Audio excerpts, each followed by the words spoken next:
Masa kampanye pemilu selama 7 bulan dinilai terlalu lama oleh sejumlah pihak. Komisi 2 DPR menilai di masa pandemi seperti saat ini sebaiknya masa kampanye dikurangi menjadi cukup 3 bulan saja. Hal senada juga disampaikan oleh Mendagri Tito Karnavian yang menilai masa kampanye 7 bulan terlalu lama sebab berdasarkan pengalaman sebelumnya, masa kampanye yang terlalu lama dapat memicu terjadinya polarisasi yang menyulut terjadinya konflik dan kekerasan di tengah masyarakat. Dan pemirsa, untuk memperbincangkan hal ini kita telah tersambung dengan Bapak Ferry Kurnia, Direktur Eksekutif Netgrid, dan juga Lukman Hakim, Wakil Ketua Komisi 2 DPR. Terima kasih Pak Ferry dan juga Pak Lukman telah bergabung bersama kami. Saya ke Pak Lukman dulu nih, karena tadi kalau kita lihat di awal bahwa Komisi 2 benarkah memang mengusulkan bahwa kurang dari 7 bulan, bahkan dikatakan di sini kampanye lebih baik 3 bulan saja oleh Komisi 2. Betulkah demikian Pak Lukman? Memang ada usulan seperti itu dari teman pimpinan di Komisi 2, tetapi menurut saya ketika yang bersangkutan mengusulkan barangkali karena pertimbangannya semata-mata soal aspek COVID. Terbayang bahwa dalam pelaksanaan kampanye pemilu 2024 yang akan datang itu masih dalam suasana COVID. Kalau menurut saya sendiri pada aspek yang lain yang lebih penting, rentang waktu kampanye itu harus cukup bagi rakyat untuk mengenali kontestan pemilu yang nanti akan dipilihnya, baik partai politik maupun calon-calon anggota legislatif yang diajukan oleh masing-masing partai politik. Kalau waktunya sangat singkat, apalagi andaikan masih dalam pandemi COVID-19, tentu sangat terbatas kesempatan masyarakat untuk bisa mengenali secara baik calon-calon anggota legislatif yang hendak dipilihnya. Jika itu yang terjadi, maka kualitas dari penyelenggaraan pemilu yang diharapkan dapat memilih wakil-wakil terbaiknya tentu tidak seoptimis apabila rentang waktu kampanyenya relatif lebih panjang, misalnya 7 atau 6 bulan. Jadi menurut Anda waktu yang tepat itu berapa lama Pak Lukman? Menurut saya usulan KPU sudah tepat 7 bulan, jadi dalam waktu 7 bulan, masih pandemi maupun tidak pandemi, rakyat memiliki kesempatan yang cukup untuk mengidentifikasi satu persatu dari calon-calon anggota legislatif yang ditawarkan oleh masing-masing partai politik. Kita belum tahu berapa jumlah partai politik yang akan ikut pemilu yang akan datang.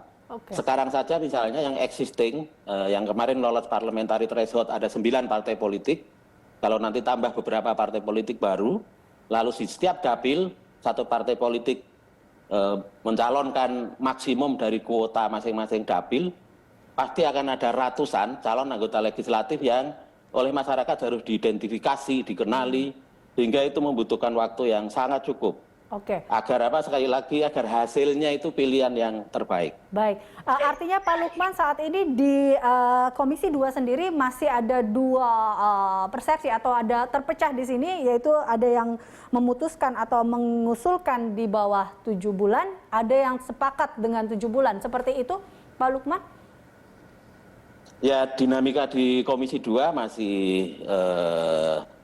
lumayan tinggi, tetapi pada akhirnya pasti akan dicapai kesepahaman bersama. Arus besar yang berkembang pada saat pembahasan tim kerja bersama beberapa waktu yang lalu, Komisi 2, KPU, Bawaslu, Kemendagri, itu arus besarnya sebetulnya sudah memahami bahwa kebutuhan kampanye itu ya sekitar 7 bulan, di samping untuk memberi kesempatan kepada masyarakat mengenali calon-calonnya, juga memberi kesempatan kepada KPU yang membutuhkan rentang waktu yang cukup untuk distribusi logistik di seluruh wilayah NKRI ini. Baik, saya beralih ke Pak Ferry. Pak Ferry, Anda sendiri menanggapi terkait dengan lamanya ataupun proses kampanye ini yang diusulkan oleh KPU selama 7 bulan seperti apa? Ya, terima kasih Mbak. Saya pikir, kalau saya sih berpikir bukan lama atau sebentarnya, tapi kan ini mekanisme yang harus didesain dengan baik di dalam pemilu. Dan itu juga harus merujuk pada regulasi pemilu. Di Undang-Undang 7 tahun 2017, karena memang ini undang-undangnya tidak berubah ya, kalau tidak salah di pasal 276 itu ditegaskan bahwa kampanye itu dimulai ketika 3 hari setelah proses penetapan DCT, baik itu DPR, DPD, DPRD Provinsi Kabupaten Kota, dan juga Presiden Wakil Presiden. Jadi kan itu sudah jelas mekanisme yang ada di dalam ketentuan regulasi. Jadi 3 bulan setelah ditetapkan DCT, 3 hari setelah ditetapkan DCT. Jadi kalau sudah 3 hari setelah ditetapkan DCT, ya memang harus berkampanye. Nah sekarang pertanyaannya kapan ditetapkan DCT, kan gitu. Kalau misalnya ditetapkan DCT-nya misalnya bulan Oktober, maka itu ada waktu 4 bulan untuk menuju ke bulan Februari, kalau ditetapkannya Februari hari H-nya. Itu mekanisme yang harus diambil, didesain. Jadi oleh karena itu KPU sebenarnya menentukannya di hilir dulu bagaimana hari pemungutan suaranya. Nah baru nanti didesain terkait dengan hari tenang, kampanye, logistik, terus pencalonan, baik itu calon presiden, calon anggota legislatif, baru verifikasi partai, pendaftaran pemilih, itu harus runtut. Dan itu termaktub di dalam ketentuan undang-undang. Ini yang memang juga harus ditekankan oleh Komisi 2 dan juga terutama Kemendagri dalam hal ini yang mengusulkan terkait dengan soal diperpendek atau diperpanjang. Itu kan tergantung saja bagaimana mekanisme proses pencalonan dan ditetapkannya kapan. Itu mekanisme yang dilakukan. Saya pikir itu. Oke, nah tapi kita juga lihat saat ini Pak Ferry bahwa banyak juga usulan yang mengusulkan di bawah 7 bulan dikarenakan kalau kita melihat pengalaman sebelumnya, bahkan tadi Mendagri mengatakan bahwa kita berkaca di 2019 terlalu panjangnya masa kampanye ini hingga akhirnya muncullah gesekan, perpecahan, polarisasi. Ini yang tentunya tidak diinginkan muncul kembali di 2024. Tanggapan Anda? Kalau lihat pengalaman di 2019 kemarin, sebenarnya gesekan itu tidak ada. Karena KPU kan mengatur waktunya, mekanismenya. Di tiap dapil itu kan diatur dengan baik misalnya. Baik itu di provinsi ataupun kabupaten kota atau bahkan di tingkat nasional. Apalagi ini diserentakkan dengan Presiden Wakil Presiden. Jadi kan itu beririsan terkait dengan soal itu. Nah, apa yang disampaikan oleh Pak Lukman tadi, ada benarnya bahwa semua partai harus diberi kesempatan yang sama loh. Dan tidak hanya partai yang existing yang sekarang ada di parlemen saja, tapi partai yang non parlemen atau partai yang baru pun dia harus diberikan kesempatan yang sama untuk berkampanye, kan gitu. Bisa jadi kalau misalnya partai yang existing sekarang udah oke, tinggal ready, tapi bagaimana dengan partai-partai baru yang nanti akan muncul? Jadi mereka juga butuh waktu yang cukup panjang. Tapi apapun mekanismenya, saya yakin semua peserta pemilu akan ikut dengan aturan main yang ada. Ketika misalnya KPU sudah menentukan tahapannya seperti ini. Nah ini yang harus juga dicoba dikuatkan. Soal gesekan-gesekan dan lain sebagainya, tinggal bagaimana memanagenya saja. Termasuk misalnya soal masa pandemi. Kan waktu pilkada kemarin ada aturannya. Jangan sampai ada pertemuan terbatas, tatap muka, dan juga pertemuan rapat umum, kan seperti itu. Ya. Jadi lebih kepada media. Nah itu tinggal diatur saja mekanismenya seperti itu. Toh mereka bisa menyesuaikan. Tinggal bagaimana mekanisme sanksinya. Nah ini yang harus diupayakan oleh Pak Lukman dan Bapak Ibu di Komisi 2 dan juga pemerintah. Ini terkait dengan soal undang-undang. Jangan sampai undang-undangnya pengen tetap 7 tahun 2017 dan tidak mau berubah.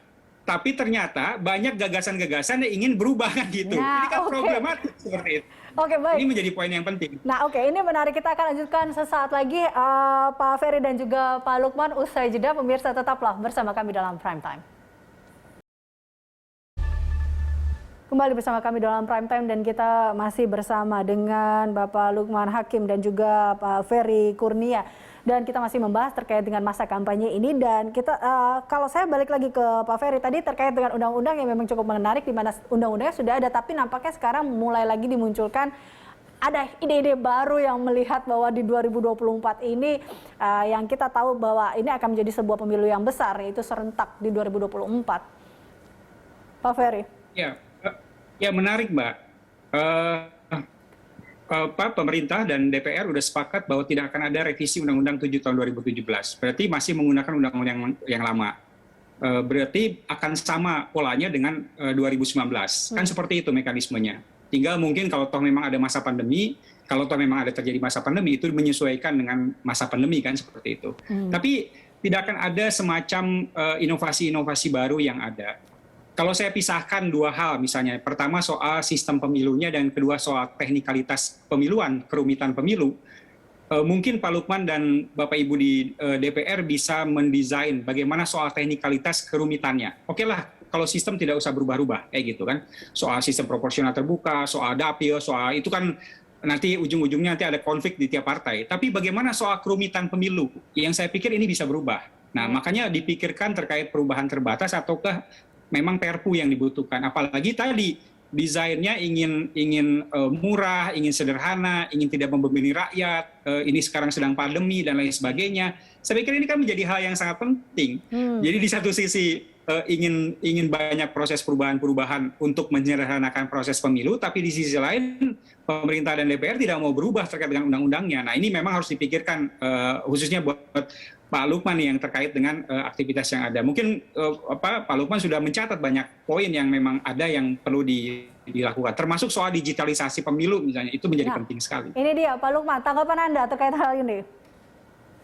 Ya, memang gini Mbak, jadi Komisi 2 bersama pemerintah yang kemudian sudah diparipurnakan oleh DPR, memang sudah sepakat untuk tidak melakukan revisi Undang-Undang Pemilu dan Undang-Undang Pilkada. Konsekuensinya mau tidak mau penyelenggaraan pemilu tahun 2024 dan Pilkada 2024 ya harus mengikuti aturan main yang ditetapkan oleh Undang-Undang 7 2017 dan Undang-Undang 10 2016. Bahwa terdapat mungkin banyak hal, kami sendiri di fraksi PKB mencatat setidaknya sebetulnya ada kebutuhan untuk mengevaluasi 11 substansi di dalam Undang-Undang 7 2017 untuk makin menyempurnakan mekanisme pemilu yang lebih transparan, lebih efisien, lebih murah, lebih modern dengan melibatkan penggunaan teknologi informasi. Tetapi pemerintah pada waktu itu memang tidak menginginkan ada perubahan, kemudian ya oke lah kita sepakat. Nah, tadi di Komisi 2 juga berkembang kebutuhan-kebutuhan yang menurut teman-teman di Komisi 2 itu tidak terhindarkan untuk munculnya norma baru yang di luar undang-undang itu.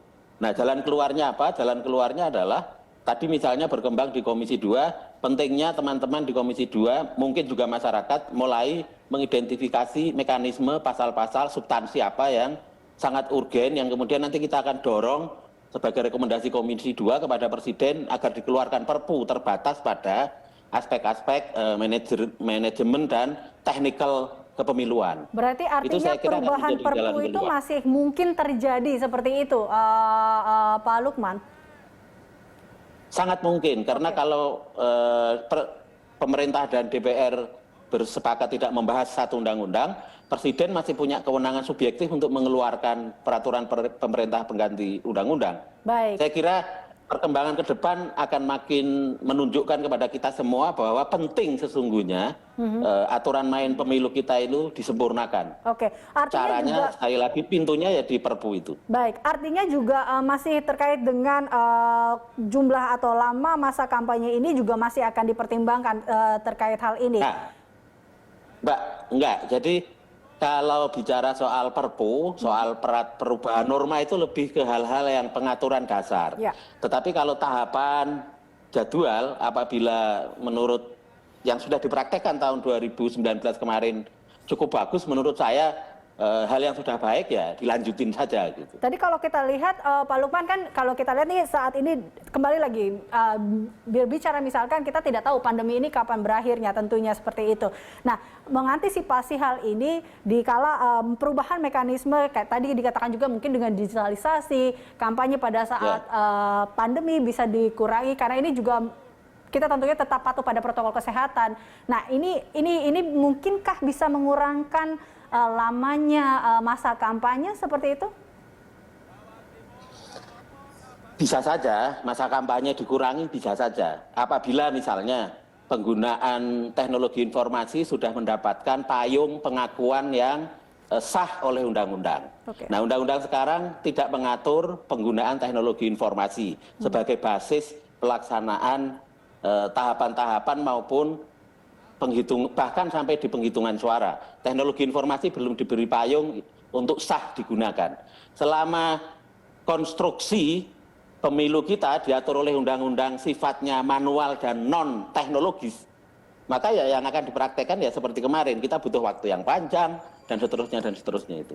Berarti artinya masa kampanye selama 7 bulan ini juga diharuskan atau diatur oleh undang-undang atau seperti apa, Pak Lukman?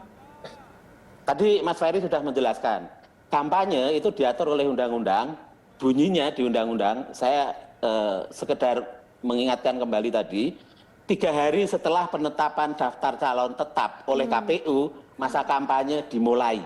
Itu ketetapan di dalam undang-undang. Oke. Nah, tinggal dihitung jarak waktunya antara penetapan DCT kapan, lalu coblosan pemilunya kapan. Maka itulah rentang waktu kampanye. Apakah mau 7 bulan, mau 6 bulan, mau 4 bulan. Maka sebetulnya tinggal dihitung coblosannya tanggal berapa, lalu penetapan DCT-nya kapan.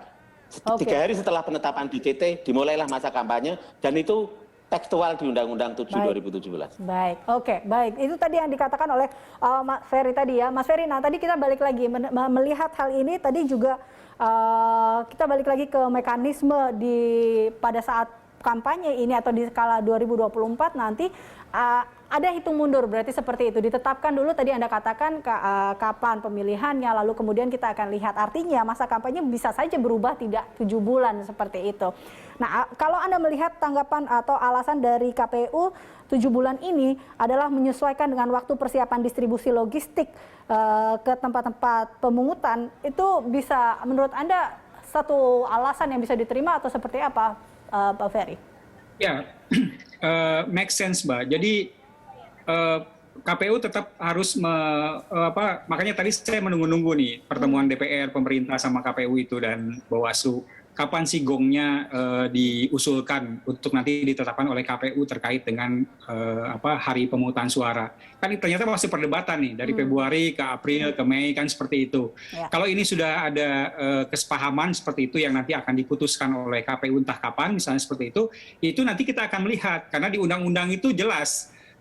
Normanya itu jelas berapa hari, 3 hari, pasal 276 3 hari, terus proses proses pemutahirannya berapa bulan sebelum ini, terus proses verifikasi partai itu sudah ada. Kalau toh memang nanti di undang-undangnya itu tidak ada bunyi-bunyian seperti itu dan hanya diatur oleh peraturan KPU saja, itu nggak ada masalah. Nanti mungkin tinggal diatur saja mekanismenya kan. Tapi di undang-undangnya bunyi-bunyiannya sudah ada ininya, sudah terikat mekanisme waktunya. Jadi pasti KPU tidak akan keluar dari sana. Itu pertama. Yang kedua, soal tadi pasti akan beririsan. Kita melihat bagaimana persiapan mulai dari verifikasi partai lah, verifikasi partai, penetapan partai, terus pencalegan, terus nanti masuk pada mekanisme di internal KPU dalam konteks logistik, itu kan harus jelas. Okay. Apalagi yang kita pemilu serentak, 514 kabupaten kota, 34 provinsi, mulai dari soalan pencetakan, pendistribusian, itu kan harus jelas. Jangan sampai nanti kampanye masih berlangsung, misalnya seperti itu, atau tahapannya masih ini, ternyata logistiknya masih belum sampai. Padahal ini sudah hari tenang misalnya, atau sudah menjelang hari pemungutan suara. Ya. Nah, mekanisme-mekanisme itu pasti ditelaah lebih lanjut oleh KPU sebagai yang memutuskan tahapan tersebut dengan mekanisme-mekanisme yang ada di dalam norma yang ada di undang-undang. Tinggal apa masukannya yang memang ada. Seperti misalnya kemarin teman-teman kita yang di Bali yang beragama Hindu kan bilang bahwa ada problem terkait dengan soal hari keagamaan. Nah, ini kan juga harus diantisipasi. Belum lagi soal BMKG, cuaca, dan lain sebagainya. Banyak faktor yang memang menjadi catatan penting. Baik, banyak faktor yang menjadi catatan penting. Semoga ini juga jadi pembahasan nanti antara KPU, Komisi 2, dan juga Mendagri dalam memutuskan ini. Terima kasih Pak Lukman, terima kasih Pak Ferry telah bergabung bersama kami. Dan pemirsa, usai jeda Prime Time akan kembali dengan beragam informasi menarik lainnya. Tetaplah bersama kami.